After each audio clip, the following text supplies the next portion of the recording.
విషయంలో సిద్ధపడుతున్నట్టే మనిషి ఆత్మ విషయంలో ఏమైనా సిద్ధపడుతున్నాడా లేదా అన్నటువంటి విషయాన్ని ఈరోజు మనం ఆలోచిద్దాం. ఉదయం లేవగానే మనకి టీ కావాలనుకోండి, టీ కొరకు ముందే పాలను సిద్ధపరచుకుంటారు లేదా కుటుంబంలో ముందే పాలు తెచ్చిపెట్టుకుంటారు. ఎందుకు? ఉదయం లేవగానే నేను టీ తాగాలి అని.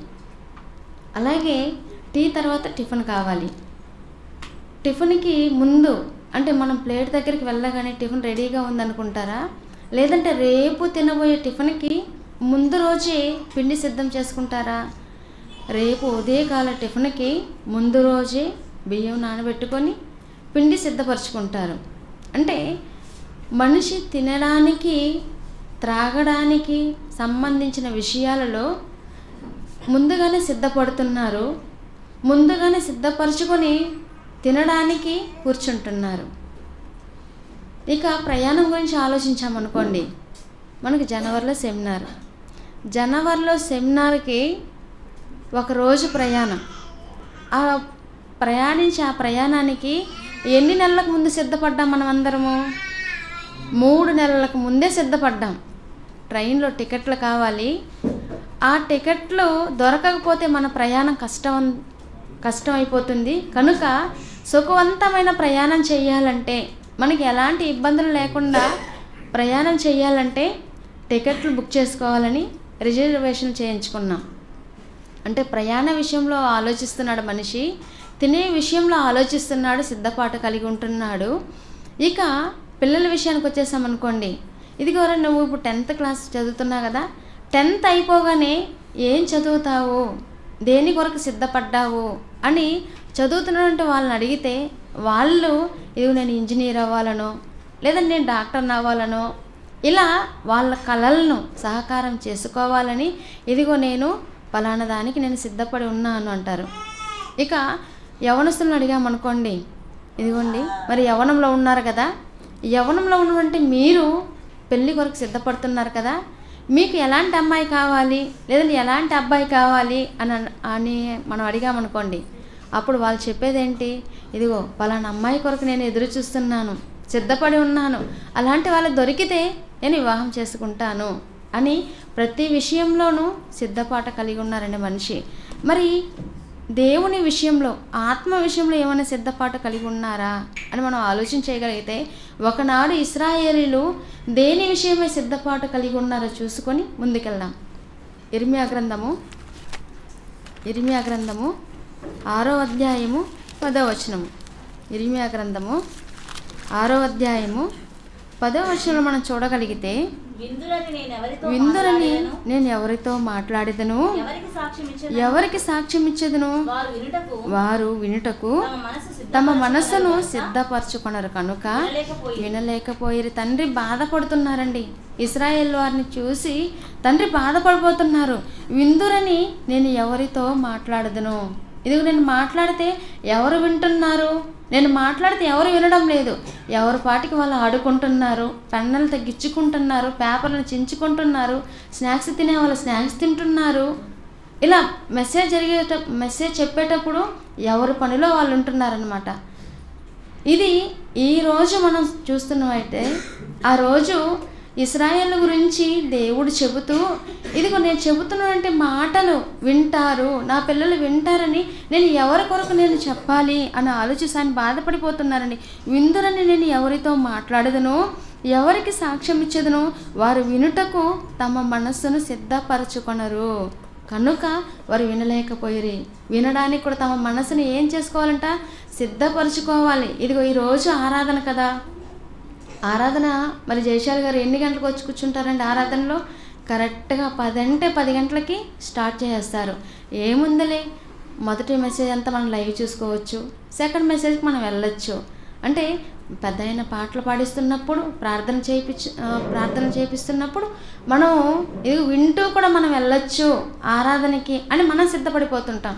కానీ జయశాలి గారు ఇదిగో దేవుడు నాకు ఇచ్చినటువంటి సమయం, నేను 10 గంటల కంటే 10 గంటలకు నేను స్టేజ్ మీద ఉండాలి, 10కి 1 నిమిషం కూడా మరి ఆలస్యం కాకూడదు, 10 దాటకూడదు అని ముందే సిద్ధపాటు కలిగి మనందరి కొరకు, మన ఆత్మీయ మేలు కొరకు, ఆత్మీయతలు మనం బలపడడం కొరకు ఆయన ముందు రోజే సిద్ధపడి వాక్యం కొరకు ఆలోచిస్తూ, ఇదిగో నా పిల్లలకి నేను 10 గంటలకంతా కనబడాలి అని ముందుగా వచ్చేస్తున్నారు.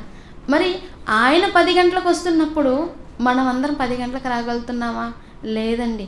ఎందుకంటే వెళ్దాంలే, ఒక పాట పాడుతుంటారు, ఆ క్లిప్పింగ్ చూసుకుంటూ వెళ్దాము అని మనం ఇలా ఆలోచిస్తుంటాం. మరి ఆహార విషయంలో ఉన్నటువంటి సిద్ధపాటు, తినే విషయంలో ఉన్నటువంటి సిద్ధపాటు, త్రాగే విషయంలో ఉన్నటువంటి సిద్ధపాటు దేవుని విషయానికి వచ్చేసరికి లేదండి.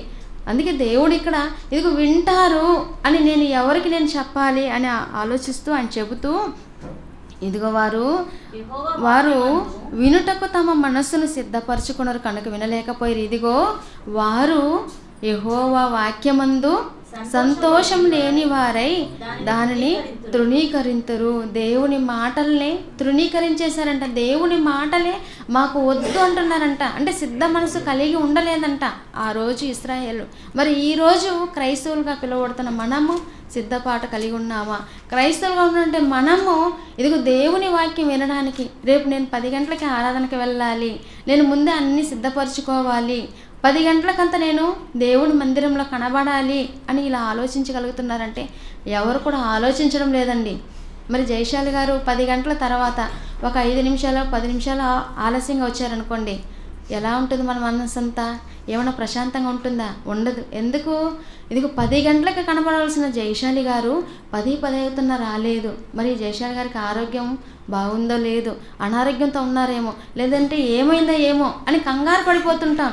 అంటే ఒక మనిషి 10 నిమిషాలు కనబడకపోతేనే మనం ఇంత కంగారు పడిపోతుంటే, లైవ్లో కనబడకపోతేనే మరి దేవుని విషయంలో, దేవుని పిల్లలుగా మనము దేవుని సన్నిధిలో కనబడకపోతే, తండ్రిగా ఆయన బాధపడుతున్నానండి, నేను ఎవరితో మాట్లాడాలి, నేను ఎవరితో చెప్పాలి, ఇదిగో వీళ్ళు ఎవరు కూడా సిద్ధపడడం లేదని ఆయన బాధపడుతున్నాండి. ఒకసారి మనం మత్తయి సువార్తలో ఒక మాటను మనం ఆలోచించగలిగితే, మత్తయి సువార్త 6వ అధ్యాయము, మత్తయి సువార్త 6వ అధ్యాయము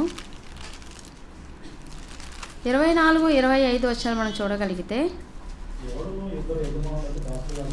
మత్తయి సువార్త 6వ అధ్యాయం 24, 25 వచనాలు. ఎవరును 2 యజమానులకు దాసులుగా ఉండనేరు, అతడు ఒకరిని ద్వేషించి ఒకరిని ప్రేమించును. ఇదిగో ఎవరు కూడా 2 యజమానులకు దాసుడుగా ఉండనేరంట. అతడు ఒకరిని ద్వేషించి ఒకరిని ప్రేమించును, లేదా ఒకని పక్షముగా ఉండి ఒకరిని తృణీకరించును. మీరు దేవునికిని సిరికిని దాసులుగా ఉండనేరరు. చెప్తున్నారండి. ఇదిగో మీరు దేవుడా లేదంటే సిరియా, ఇది లోక సంబంధమైన పనులా లేదంటే దేవుడా, ఏదో ఒకటే, కానీ రెండిటికి మీరు దాసులుగా ఉండనేరరు, ఎవరు కూడా అలా ఉండనేరరు అని చెబుతూ క్రింది వచనాల్లో, అందువలన నేను మీతో చెప్పున్నదేమనగా, ఏమి తిందుమో ఏమి త్రాగుదమో అని మీ ప్రాణము గూర్చేయను, ఏమి ధరించుకుందమో అని మీ దేహము గూర్చేయను చింతింపకుడి. ఆహారము కంటే ప్రాణమును, వస్త్రము కంటే దేహమును గొప్పవి కావా. ఇక్కడ చెప్తున్నారండి. ఇదిగో నేను ఏం తినాలి, నేను ఏం త్రాగాలి, నేను ఏం ధరించాలి అని నువ్వు చింతిస్తున్నావా? కానీ నువ్వు అలా చింతించవద్దు. ఇదిగో ఒకసారి ఆకాశ పక్షులు చూడు, అవి ఎన్ని ఉన్నాయి? అవి కొన్ని వేలలో ఉన్నాయి, కొన్ని కోట్లలో ఉన్నాయి. అవి ఎక్కడైనా చింతిస్తున్నాయా? అవి చింతించడం లేదు. అవి ఇదిగో నాకు ఎలాగ ఈరోజు ఆహారము అని అవి బాధపడడం లేదు. కానీ అవి ఏం చేస్తున్నాయి తెలుసా? దేవుని దగ్గర నుంచి ఆహారం తీసుకోవడానికి ఎదురు చూస్తున్నాయి. నాకు దేవుడు తప్ప ఇంకెవ్వరు లేరు, దేవుడు మాత్రమే నాకు ఆహారాన్ని అందించగలడు అని ఎవరిని వేడుకుంటున్నాయి, ఎవరిని సహాయం అడుగుతుందంటే, ఇదిగో సిద్ధ మనసు కలిగి దేవుడిని ఎదురు చూస్తున్నదండి. దేవుని దగ్గర నుంచి ఆహారం తీసుకోవడానికే ఎదురు చూస్తుంది. కానీ మనుషులుగా ఉంటే మనము ఎవరి గురించి ఆలోచిస్తుంటాం? ఉదయం లేచినప్పటి నుంచి సాయంత్రం పడుకునేంత వరకు మనము, మన ఇల్లు, మన కుటుంబం, మన పిల్లలు, మన బంధువులు, మనం చేస్తున్నటువంటి పనులు, వీటి గురించి ఆలోచిస్తున్నాం. కానీ మనుషులు ఎలా ఆలోచిస్తున్నారంటే వీటి విషయం ఆలోచిస్తున్నారు. ఇదిగో ఒకసారి మీరు పక్షులను చూడండి, అవి ఏమైనా ఆలోచిస్తున్నాయా? నాకు ఈరోజు ఆహారం ఎలాగా అని అవి ఏమైనా మరి ఆలోచిస్తున్నాయా? అవేమన్నా పనికి వెళ్తున్నాయా? అవేమన్నా పైరులు నాటుతున్నాయా? అవేమన్నా ధాన్యాన్ని కూర్చుకొని కొట్లలో దాచుకుంటున్నాయా? అవి ఏమి చేయడం లేదే. కానీ మీరు వాటికంటే మీరు శ్రేష్ఠులు కదా అని దేవుడు చెబుతుంటే, ఇదిగో ప్రభువా, మేము ఎలాంటి వారము? మేము ధూళి వంటి వారము, మేము పురుగు వంటి వారము, మేము ఎలాంటి వారం అంటే దుమ్ము వంటి వారము అని ఇలా మాట్లాడుతున్నారు. కానీ మీరు పక్షుల కంటే మీరు శ్రేష్ఠులు, మీ కొరకు నేను సమస్తాన్ని సమకూర్చి ఆ తర్వాతే మిమ్మల్ని కన్నాను అని దేవుడు చెప్తున్నాడండి. ఒకసారి మత్తయి సువార్త 26వ అధ్యాయము 41వ వచనంలో మనం చూడగలిగితే, మత్తయి సువార్త 26వ అధ్యాయము 41వ వచనంలో, మీరు శోధనలో ప్రవేశించకుండానట్లు మెలకువగా ఉండి ప్రార్థన చేయుడి. ఆత్మ సిద్ధమే కానీ శరీరము బలహీనమని పేతురుతో చెప్పి. ఇదిగో ఆత్మ ఎలా ఉందంట? సిద్ధంగా ఉందంట. మరి శరీరం ఎలా ఉంది? బలహీనంగా ఉంది. ఆత్మ ఎలా సిద్ధంగా ఉంది? మనకి ఎలా ఆలోచన వచ్చేయాలంటే, ఈరోజు ఆరాధన అనగానే ఆత్మ ఎలా ఉంటుందంటే, ఈరోజు ఎలాగైనా సరే అందరికంటే ముందు నేనే వెళ్ళాలి, సంఘంలో నేనే కనబడాలి, నేనే కూర్చోవాలి, 10 నేను వెళ్ళిపోవాలి అని ఆత్మ అనుకుంటుంది. కానీ శరీరం ఈరోజు ఏం వారమో తెలుసా? ఈరోజు ఆదివారం. ఎందుకు ఒట్టిగానే వెళ్ళిపోతావా? నాన్ వెజ్ ఏం తెచ్చుకోవా? నాన్ వెజ్ తెచ్చుకో, వండుకో, తిన్న తర్వాత నిదానంగా వెళ్దూలే. ఇది ఏంటిది? శరీర సంబంధమైనట్టు ఆలోచన. ఆత్మ ఎల్లప్పుడూ సిద్ధంగానే ఉంటుంది, కానీ శరీరం మాత్రం ఏం వెళ్తావులే, ఏం పోతావులే, ఈరోజు ఈ వారం కాకపోతే వచ్చే వారం వెళ్ళొచ్చు అని ఇలా శరీరం చెప్తుంది. అందుకే ఇక్కడ యేసుక్రీస్తుల వారు పేతురు గారితో మాట్లాడుతూ చెబుతున్నారండి, మీరు శోధనలో ప్రవేశించుకున్నట్లు మెలకువగా ఉండి ప్రార్థన చేయుడి.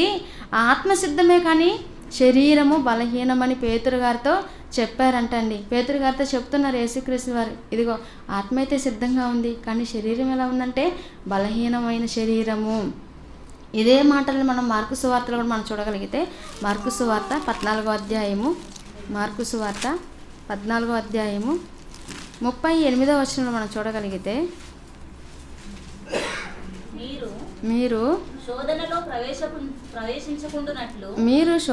ప్రవేశించకుండానట్లు మెలకువగా ఉండి ప్రార్థన చేయుడి. ఆత్మ సిద్ధమే కానీ శరీరము బలహీనమని పేతురుతో చెప్పి. ఇక్కడ మరలా చెబుతున్నారు యేసుక్రీస్తుల వారు. మార్కు గారు రాస్తూ ఏమని రాస్తున్నారు?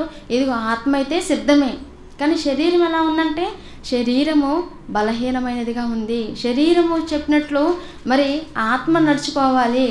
అంటే ఆత్మ ఎలా నడుచుకుంటుందంటే, ఆత్మ చెప్పినట్లు శరీరం నడుచుకుంటుందా? శరీరం చెప్పినట్లు ఆత్మ నడుచుకుంటుందా? ఎక్కడ కూడా శరీరం చెప్పినట్లే నడుచుకుంటున్నారు, కానీ ఆత్మ చెప్పినట్లు మాత్రం నడుచుకోవడం లేదు. అంటే ఆత్మ ఏది చెబుతుంది? దైవ కార్యక్రమాల కొరకు పురుగొలిపితే శరీరం మాత్రం ఇదిగో ఏం పర్వాలేదులే, నువ్వు ఊరికనే ఉండలే అని ఇలా నీరు గార్చేస్తుంది. యేసుక్రీస్తు వారు కూడా ఇక్కడ పేతురు గారు చెబుతున్నారు. ఏమని చెప్పారంటే, ఇదిగో మరి ఆత్మ ఎలా ఉందంటే, మీరు శోధనలో ప్రవేశించకుండానట్లు మెలకువగా ఉండి ప్రార్థన చేయుడి. ప్రార్థన విషయంలో ఆత్మ ఎలా ఉందంట? సిద్ధంగా ఉందంట. ఆత్మ సిద్ధమే కానీ శరీరము బలహీనము. ఆత్మ ప్రార్థించే విషయం ఎప్పుడు సిద్ధంగా ఉంటుంది, కానీ శరీరము ఆరే కదా అయింది, కొంతసేపు తర్వాత నిద్రలేద్దాంలే, 7 కదా అయింది, కాసేపు పడుకొని మళ్ళీ నిద్రలేద్దాంలే అంటే ఆత్మ ఇది ఉదయకాలం లేచి ప్రార్థన చేసుకుంటే బాగుంటుంది, మన కుటుంబంగా కూడుకొని దేవునికి మొరపెడితే బాగుంటుందని ఆత్మ ఆలోచిస్తుంది. కానీ శరీరము ఏం లేస్తాలే, మంచి కదా, చలి కదా, ఇంకాసేపు పడుకుందాంలే అంటే ఇవన్నీ ఏంటంటే శరీరము. ఆత్మ సిద్ధంగా ఉంది. సిద్ధమైన ఆత్మకి ఇదిగో ఈ బలహీనమైన శరీరం ఎలా చేస్తుందంటే దేవునికి దూరం చేస్తుందండి.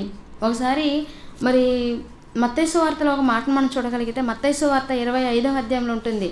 అక్కడ ఆ సందర్భంలో మనం ఆలోచన చేయగలిగితే, బుద్ధి కలిగిన కన్యకలు, బుద్ధి లేని కన్యకలు. మనకి బుద్ధి కలిగిన కన్యకల గురించి మనం ఆలోచించామనుకోండి, వారు ఎలా ఉన్నారు? సిద్ధంగా ఉన్నారు. సిద్ధులలో నూనె తీసుకొని సిద్ధంగా ఉన్నారు. సిద్ధంగా ఉంటూ ఇదిగో పెళ్లి కుమారుడు ఎప్పుడు వస్తాడు, ఆయన ఎప్పుడు ఎదుర్కోవాలి, ఆయనతో పాటు మేమందరము లోపలికి ఎప్పుడు ప్రవేశించాలని ఎదురుగా ఉన్నారంట. అలా వేచి చూస్తూ వారు సిద్ధపడి ఉన్నప్పుడు బుద్ధి లేని కన్యకలు ఏం చేస్తున్నారు? ఏముందిలే పెళ్లి కుమారుడు వచ్చినాక అప్పుడు కావాలంటే చూద్దాంలే, అప్పుడు కావాలంటే నూనె తెచ్చుకుందాంలే, అప్పుడు కావాలంటే మనము వెళ్ళొచ్చులే లోపలికి అని అనుకొని అలానే ఉండిపోయారంట. వారి డ్యూటీలో నూనె మాత్రం అయిపోయింది.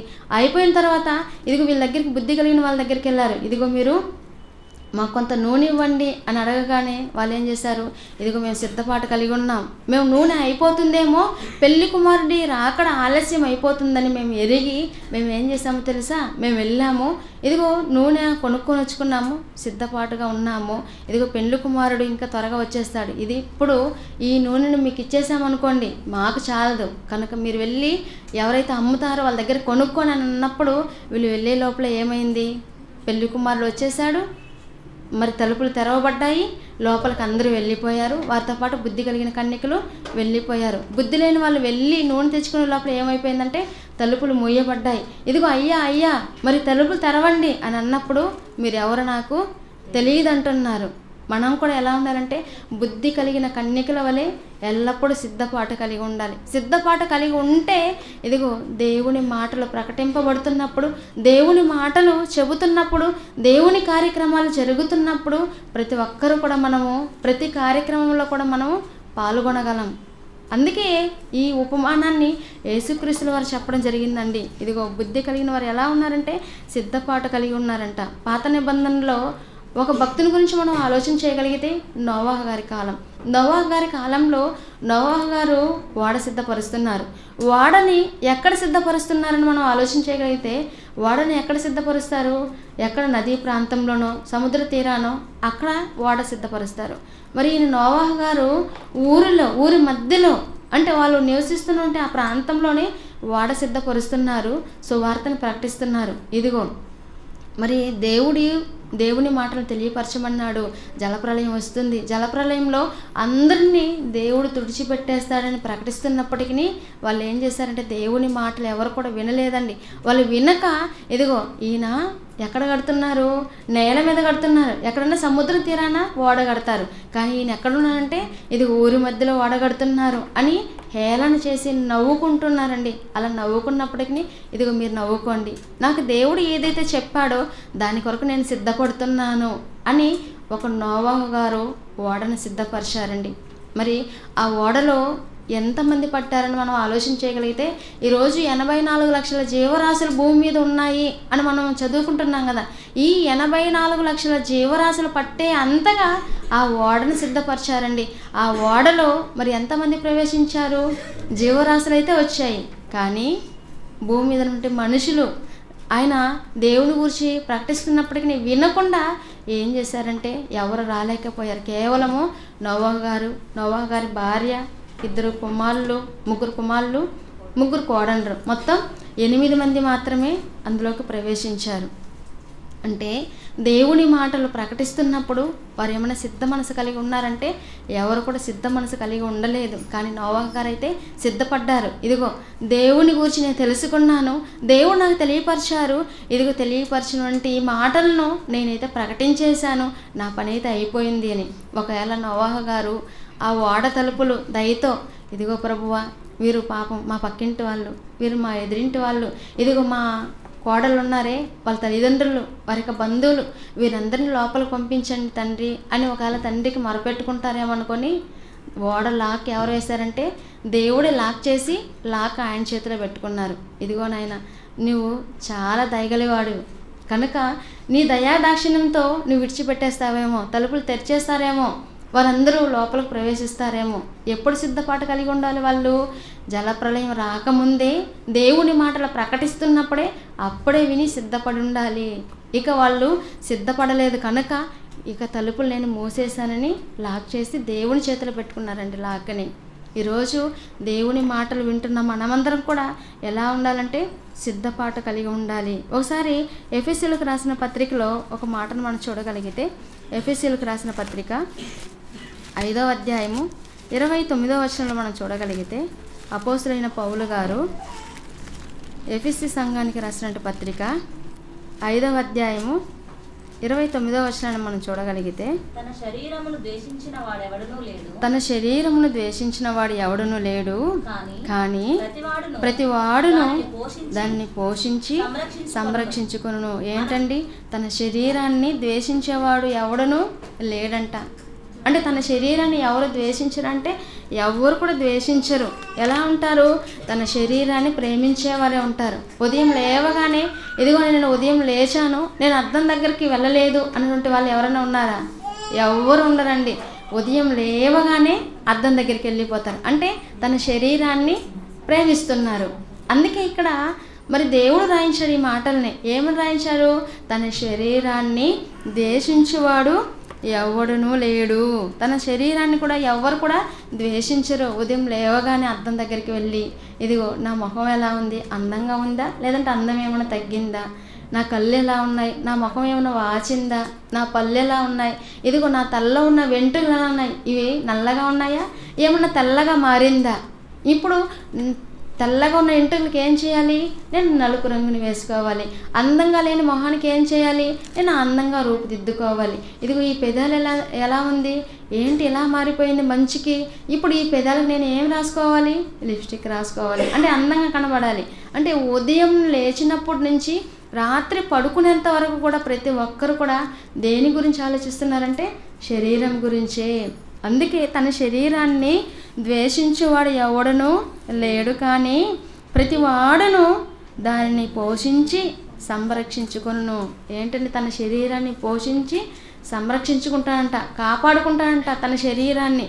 మరి సంఘము క్రింది మాటల్లోనికి రాగలిగితే, క్రింది మాటల్లోని దేవుడు రాయించిన మాటలు మనం చూడగలిగితే, మనము క్రీస్తు శరీరమునకు అవయవములై ఉన్నాము కనుక అలాగే క్రీస్తు కూడా సంఘమును పోషించి సంరక్షించుచున్నాడు. మనం ఎలా ఉన్నామంట? మనము క్రీస్తు శరీరమునకు అవయవము. అంటే క్రీస్తు శరీరానికి మనం అంతా ఎలా ఉన్నామంటే అవయవాలుగా ఉన్నాం. అవయవాలుగా ఉంటున్న మనము, సంఘంలో ఉంటున్న మనము, సంఘంలో ఏంటి ఫ్యాన్ తిరగలేదు, ఫ్యాన్కి బూజుందా, అయితే బూజుందని ప్రకటిద్దాంలే అని అనుకోకూడదు. బూజు ఉన్నప్పుడు ఏం చేయాలి?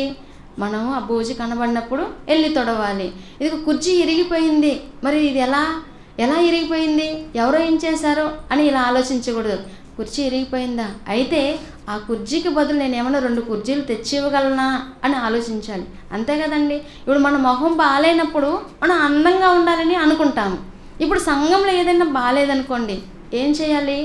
సంఘాన్ని నేను ఇంకా ఎలా అభివృద్ధిలోనికి తీసుకురావాలి, సంఘంలో ఏవేవి అవసరతున్నాయి, ఇంతకీ ఇన్ని కార్యక్రమాలు ఎవరు చేయగలుగుతున్నారు, ఎవరెవరు చేస్తున్నారు, ఈ పనిలో నేను ఏమైనా సహకారిగా ఉంటున్నానా, నేనేమైనా సహాయపడగలనా, అది ధన రూపంలోనా లేదంటే పని రూపంలోనా.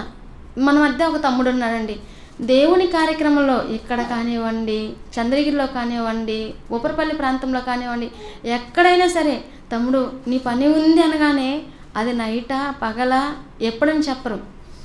చెప్పగానే వచ్చి ఇదిగో దేవుని పని విషయంలో నా వంతు నేను, నాకు తెలిసిన పని నేను చేయగలను అని వచ్చి దేవుని కార్యక్రమాల్లో పాల్గొంటూ తన వంతు తను నేర్చుకున్నటువంటి పనిని దేవుని పిల్లల కొరకు చేస్తారండి, కష్టపడతారు.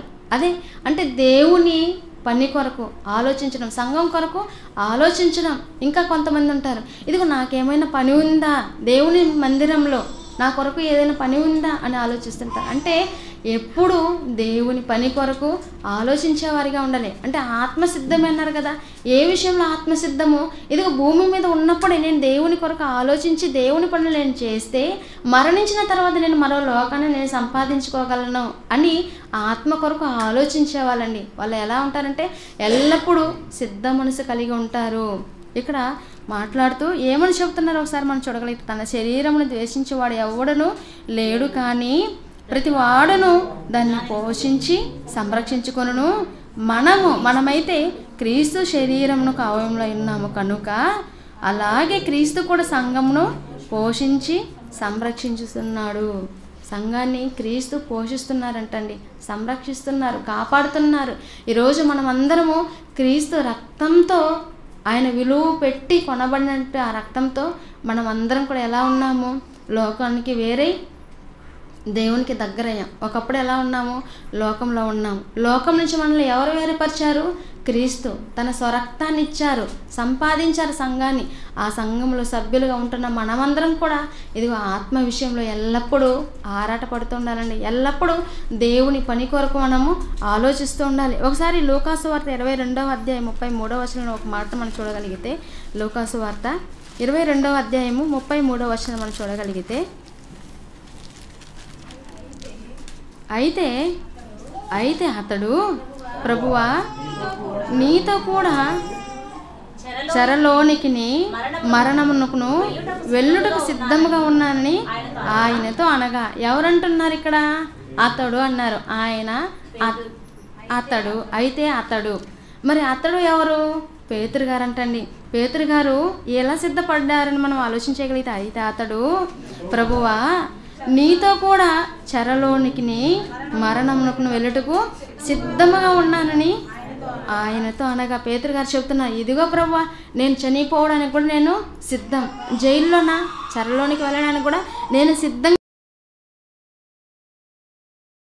మరి చావడానికి కూడా సిద్ధమే ప్రభువా అంటున్నారంటే యేసుక్రీస్తు వారు చెప్పారు ముందే, ఇదిగో పేతురు మరి చావడానికి కూడా సిద్ధమే అని నువ్వు చెప్తున్నావు, కానీ నువ్వు ఏం చేస్తావు?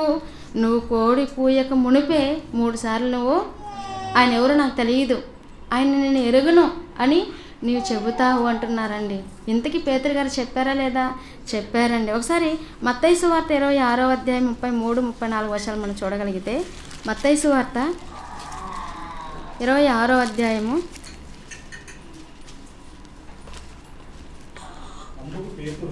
33-34 వచనాలు చూడగలిగితే, అందుకు పేతురు, నీ విషయమై అందరూ అభ్యంతరపడినను నేను ఎప్పుడునూ అభ్యంతరపడనని ఆయనతో చెప్పగా, యేసు అతన్ని చూచి, ఈ రాత్రి కోడి కూయక మునిపే నీవు నన్ను ఎరుగునని ముమ్మారు చెప్పుదనని నీతో నిశ్చయముగా చెప్పుచున్నాను.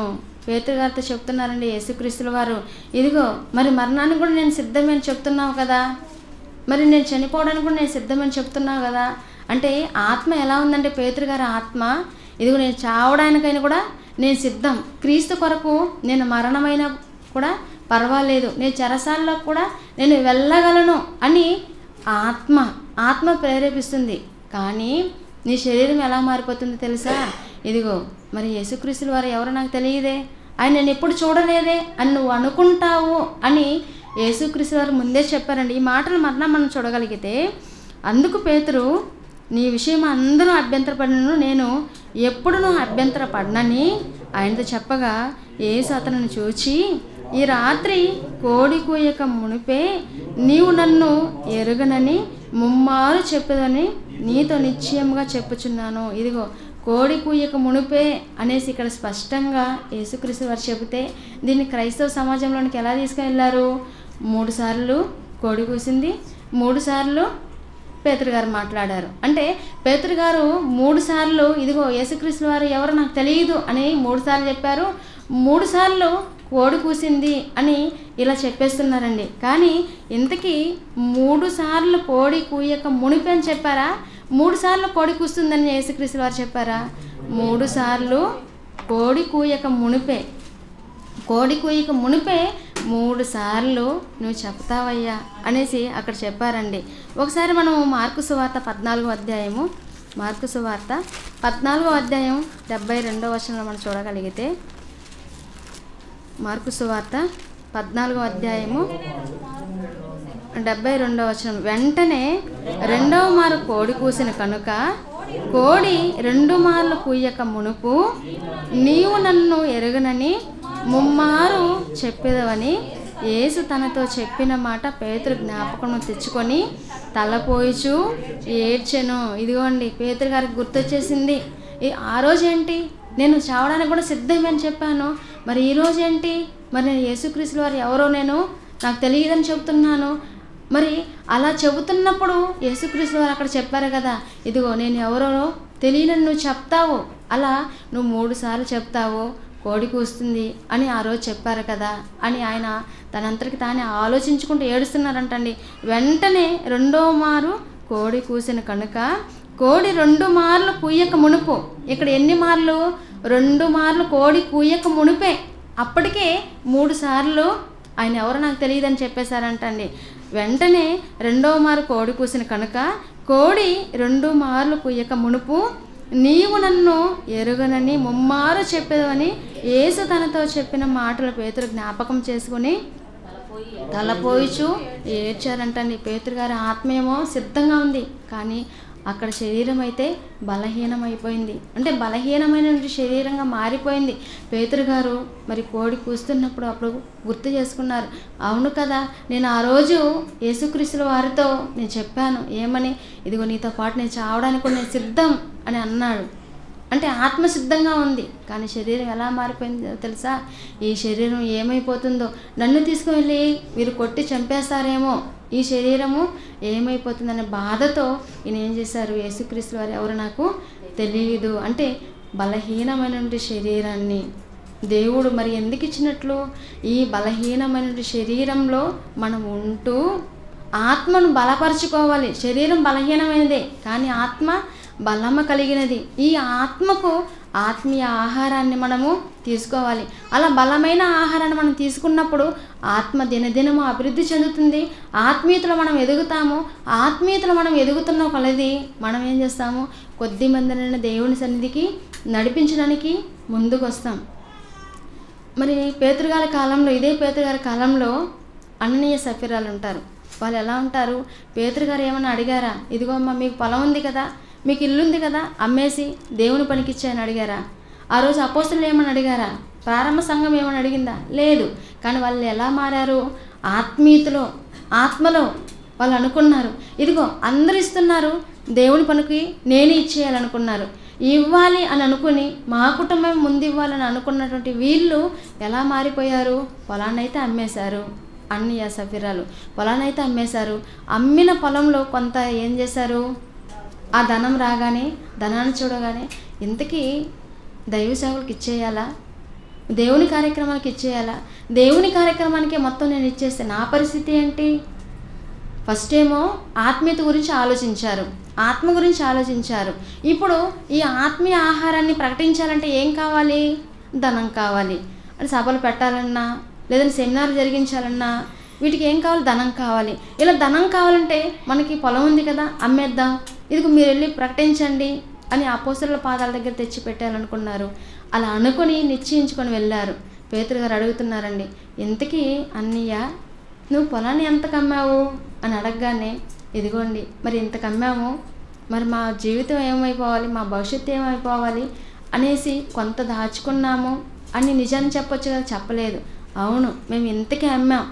ఇంతకేనా అమ్మారు అంటే ఇంతకే అమ్మాం. మన వాళ్ళు కూడా చాలామంది ఎలా చెప్తుంటారు, ఎలా మాట్లాడుతుంటారు, ఏమండి మీరు పలానా మాట్లాడారా అని అడిగామనుకోండి, ఫస్ట్ ఏమంటారు? లేదు అంటారు. మరి రెండోసారి లేదండి అంటారు. మళ్ళీ మూడోసారి గట్టిగా అడిగామనుకోండి, ఒకవేళ అయ్యుండొచ్చేమో అంటారు. ఇక్కడ అన్నయ్య అలా చెప్పలేదండి. ఏమంటున్నారు? ఇంతకే అమ్మాం అనగానే అవును ఇంతకే అమ్మాం అంటున్నారండి. అంటే అక్కడ ఆయన ఏం చేశారు? అక్కడే పడి ప్రాణం విడిచారు. ఎప్పుడైతే అబద్ధం చెప్పారో, ఎప్పుడైతే పరిశుద్ధ ఆత్మను మోసపుచ్చారో అప్పుడు ఏం చేశారంట? అక్కడే పడి ప్రాణం విడిచారు. ఇక సఫీరా గారు ఉన్నారు కదా, ఈమె ఎక్కడ పాపం మీటింగ్ పెట్టుకున్నది, ముసలమ్మ ముచ్చట్లు పెట్టుకొని అలా 3 గంటల తర్వాత వచ్చిందంట. ఏంటి మా ఆయన వెళ్ళారు, మరి డబ్బులు ఎత్తుకొని సంఘంలో ఇచ్చేసి రమ్మని చెప్పాను, ఇంకా రాలేదు. ఈయన ఇంతకీ ఈ డబ్బులు తీసుకెళ్ళి సంఘంలో ఇచ్చాడా, లేదంటే ఈ డబ్బులతో ఎక్కడికైనా పారిపోయాడా అంటే ఏమి తెలియకనే, ఏమి ఎరుగుకనే అక్కడ వచ్చారు. వచ్చిన తర్వాత పేతురు గారు అడుగుతున్నారు, అమ్మ ఏంటి పొలం అమ్మారు కదా, ఇంతకే అమ్మారా అని. అవును ప్రభువా ఇంతకే అమ్మాం. అవును పేతురు గారు ఇంతకే అమ్మాం. మరి ఇంతకే అమ్మారు అన్నారు కదా, ఎందుకు అక్కడ నిజం చెప్పలేకపోయిందంటే తను ఇద్దరు కలిసి ఏకమై వాళ్ళు ఏం చేశారు? ఒప్పందానికి వచ్చారు భార్యాభర్తలు ఇద్దరు. ఇదిగో నేను ఇంతే చెప్తాను, నువ్వు ఇంతే చెప్పు అని. ఎందుకమ్మా మీరు పరిశుద్ధాత్మను మీరు మోసపుచ్చుతున్నారు? ఇదిగో మీ భర్తని పాతి పెట్టినంటే ఆ యవ్వనుల పాదము బయటే ఉంది, బయట నిలబడి ఉన్నారు వాళ్ళు, ఇంకా కూడా లోపల కూడా రాలేదు, బయట నిల్చొని ఉన్నారు అని చెప్పగానే ఆమె కూడా ఏం చేసింది? అక్కడే పడి ప్రాణము విడిచేసింది. దేవుని పని విషయంలో, దేవుని విషయంలో పరిశుద్ధాత్మని ఎవరు కూడా మోసపుచ్చకూడదు. నన్ను ఎవరు చూస్తున్నారులే, ఇప్పుడు ఎగ్జామ్స్ రాస్తుంటారు. ఎగ్జామ్స్ రాస్తున్నప్పుడు ఇన్విజిలేటర్ ఏం చేస్తుంటారు, వెళ్తూ మధ్య మధ్యలో తిరుగుతూ ఉంటారు. 10th ఎగ్జామ్ జరుగుతుంది, ఎంత స్ట్రిక్ట్గా జరుగుతుందండి. ఇన్విజిలేటరు అలా వెళ్తున్న కొద్దీ మరి మంచిగా చదువుకున్న స్టూడెంట్ భయపడతారా, ఏమి చదవని స్టూడెంట్ భయపడతారా? ఏమి చదవకుండా బిట్ పేపర్లు పెట్టి స్టూడెంట్స్ ఏం చేస్తారు, కంగారుగా ఉంటుంటారు, చెమటలు కారిపోతుంది. ఏంటి ఇన్విజిలేటర్ ఎంతసేపు మాటికి అతను ఎక్కడో ఆలోచించుకుంటూ పిల్లల మధ్యకి తిరుగుతూ ఉండాలి కదా అని అతను తిరుగుతుంటాడు. కానీ టెన్షన్ ఎవరికి, బిట్ పేపర్ నా దగ్గర ఉంది కదా, ఇదిగో ఈ పేపర్ అతను చూసేస్తాడేమో, నేను పరీక్ష రాయడం ఎలా అని ఇలా ఆలోచిస్తుంటాడు. అంటే ఒక పరీక్ష విషయంలోనే, లోక సంబంధమైన పరీక్ష విషయంలోనే ఎంతగా ఆలోచిస్తుంటే మరి దేవుని విషయంలో, దేవుని కార్యక్రమాల విషయంలో, దేవుని పని విషయంలో దేవుడు మనల్ని చూస్తూ ఉంటాడండి. ఆయన ఎప్పుడూ చూస్తూనే ఉంటాడు. మనం కూర్చున్నా, మనం నిలబడినా, మనం లేచినా, మనం పడుకున్నా ప్రతిదీ కూడా దేవుడు ఏం చేస్తుంటాడంటే చూస్తూ ఉంటాడు. ఇక్కడ వీళ్ళు ఏం చేశారు, పరిశుద్ధాత్మనే మోసపుచ్చారంట. పరిశుద్ధాత్మనే మోసపుచ్చినందుకు వీరికి వచ్చినట్టు జీతం ఏంటో తెలుసా, మరణాన్ని తెచ్చుకున్నారు. కానీ దేవుని పని కొరకని అమ్మారు కదా, ఆత్మీయతగా దేవుని పిల్లలు అనేక మంది ఎదగాలి, దేవుని మాటలు వినిపింపచేయాలని మంచి ఆలోచన కలిగి ఉన్నారు కదా.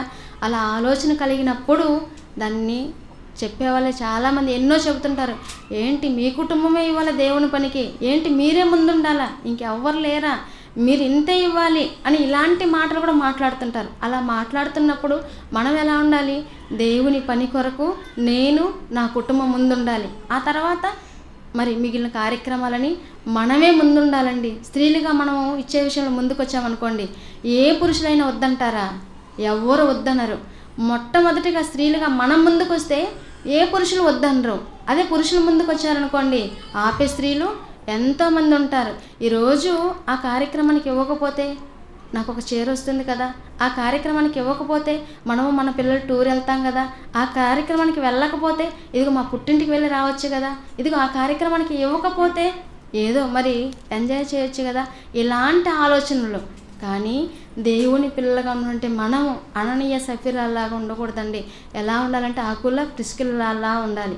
వారు ఏం చేశారంటే దేవుని సేవకుడిని ఇంటికి చేర్చుకొని వారితో పాటు కష్టపడుతూ సువార్త ప్రయాణంలో తోడుగా ఉంటూ సువార్తలు ప్రకటిస్తున్నప్పుడు వీరు వంతు వీరు పని చేస్తూ అలాగే సేవకుని ఆదరిస్తూ ఆ మాటలు ప్రకటించడానికి వెళ్తున్నప్పుడు ఇదిగో మా వంతు మా సహాయం అని తమ సహాయాన్ని ఇచ్చారంటండి. అందుకే వారి పేర్లు ఎక్కడ వ్రాయబడిందంట, జీవగ్రంథమందు వ్రాయబడింది. కనుక ఇదిగో మన ఆత్మ ఎల్లప్పుడూ సిద్ధంగానే ఉంటుంది. కానీ శరీరం ఎలా ఉందంటే బలహీనమైన శరీరం. సిద్ధమైనటువంటి ఆత్మకు ఈ బలహీనమైన ఈ శరీరంలో ఉంటున్న మనము ఏం చేయాలంటే ఈ శరీరాన్ని దేవుని పని కొరకు నలగొట్టుకోవాలి. నాకు నడుము వంగదండి, నేను ఊడ్చలేనంటే నడుమే తీసేస్తాడు దేవుడు. అంటే దేవుడు ఎంతగా ఎదురు చూస్తాడంటే ఇది నా కొరకు ఉపయోగపడుతుందేమో నా కుమార్తె, నా కొరకు ఉపయోగపడతాడేమో నా కొడుకు అని ఇలా ఆలోచిస్తాడు. ఆ కొడుకే తన కొరకు ఉపయోగపడకపోతే ఈ కొడుకు ఉంటే ఏంటి లేకపోతే ఏంటి, దేవుడు ఇలా ఆలోచిస్తాడండి. మన ఇంట్లో చెట్టు ఉంది, ఒక చెట్టు జామ చెట్టు ఉంది.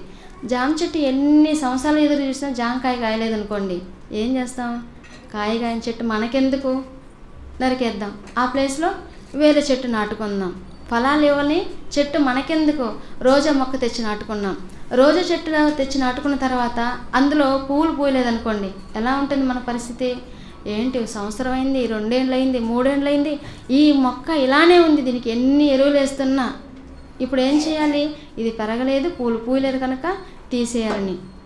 ఇది మనం ఎలా ఆలోచిస్తామో దేవుని పని విషయంలో కూడా, దేవుని సన్నిధిలో కూడా, దేవుని విషయంలో కూడా దేవుడు ఇలానే ఆలోచిస్తాడు. ఏంటి నా కుమార్తె ఇన్ని సంవత్సరాలుగా ఉంది, ఆత్మీయతలు ఎదగడం లేదు, చాడీల మాటలు, ఎప్పుడు వాళ్ళ గురించి వీళ్ళకి, వీళ్ళ గురించి వాళ్ళకి, ఎప్పుడు ఇలానైనా తంటాలు మారిగా మారిపోతున్నారు. కనుక ఇప్పుడు ఏం చేసేయాలి, ఇదిగో ఈ కొడుకు నాకు వద్దు, ఈ కుమారుడు నాకు వద్దు, దేవుడు చెప్తున్నానండి, నేను చెప్పడం లేదు. ఇక్కడ ఆత్మ ఎల్లప్పుడూ సిద్ధంగానే ఉంది. సిద్ధమైన ఆత్మకి మరి బలమైన ఆహారం ప్రతి క్లాస్ ఉంది, మంగళవారం తరగతి ఉంది, బుధవారం చంద్రగిరిలో ఉంది, ఆదివారం ఆరాధన ఇక్కడ కలుసుకుంటున్నాం, సాయంత్రం ఉపరపల్లిలో కలుసుకుంటున్నాం. ఎన్ని మాటలు విననా మారనప్పుడు ఏం చేయాలి నిన్ను? అది ఎవరి నిర్ణయానికి వారికి విడిచిపెట్టేస్తున్నానండి. మరి ఇన్ని మాటలు వింటున్నా మనం ఏం చేయాలంటే మన ఆత్మీయతలో బలపడుతూ ఒకనాడు యేసుక్రీస్తుల వారి విషయంలో పేతురు గారు ఎలాగైతే ముందుకొచ్చి ఆత్మీయంగా మాట్లాడారో, ఇదిగో నేను చావడానికి కూడా సిద్ధమని, ఈరోజు క్రైస్తవులు అంటే మనల్ని మరి మన ఆత్మీయ తండ్రి జయశాలి గారు ఎలా పురికొల్పుతున్నారండి. దేవుని మాటలు ఎన్నో మాటలు మనకి ప్రకటిస్తూనే ఉన్నారు. ఆయన వృద్ధాప్యంలో మరి హాయిగా మంచం మీద పడుకొని నిద్రపోవచ్చు కదా, నిద్రపోవడం లేదు, కష్టించి పని చేస్తున్నారు. పని చేసి ఇదిగో పరలోకంలో ఉంటే ఆ తండ్రిని నేను సంతోషపరచాలి అని ఆత్మీయ తండ్రి గారు ఇంతలా కష్టపడుతుంటే మనమేమో ఆయన కంటే పెద్దవాళ్ళం ఎవరు కాదండి. మనం అందరం చిన్న వయసులో ఉన్నటువంటి వాళ్ళమి. మరి మనం ఎంతగా ఆలోచించాలి, దేవుని పనిలో ఇంకా ఉన్నతంగా ఉండాలి, మన శరీరాన్ని నలగగొట్టుకొని దేవుని పనిలో ఇంకా ఉన్నతంగా ఎదుగుతూ మన ఆత్మీయ జీవితంలో కూడా మనల్ని ఇతరులు చూసినప్పుడు అవునండి వీళ్ళు వెళ్తున్న సంఘం దినదినం ఆత్మీయతలో ఎదుగుతుంది, వీళ్ళు వెళ్తున్న సంఘంలో ఇదిగో ఇన్ని ఆత్మీయంగా బలపడే కార్యక్రమాలు జరుగుతున్నాయని మనల్ని చూసి అనేక మంది దేవుని సన్నిధికి రావాలి. కనుక ఇదిగో సిద్ధమైన ఆత్మ ఎల్లప్పుడూ సిద్ధంగానే ఉంది. ఆ సిద్ధమైన ఆత్మకు ఈ శరీరాన్ని నలగగొట్టుకొని బలమైన ఆహారాన్ని భుజించే విధంగా చేస్తూ ఎల్లప్పుడూ మనం సిద్ధ మనసు కలిగి దేవుడు ఉంటే ఆ పరలోకాన్ని సంపాదించుకునే వారిగా మనం అందరం ఉండాలని తెలియజేసుకుంటూ ఈ నా మాటలు ముగిస్తున్నాను. అందరికీ నా వందనాలు.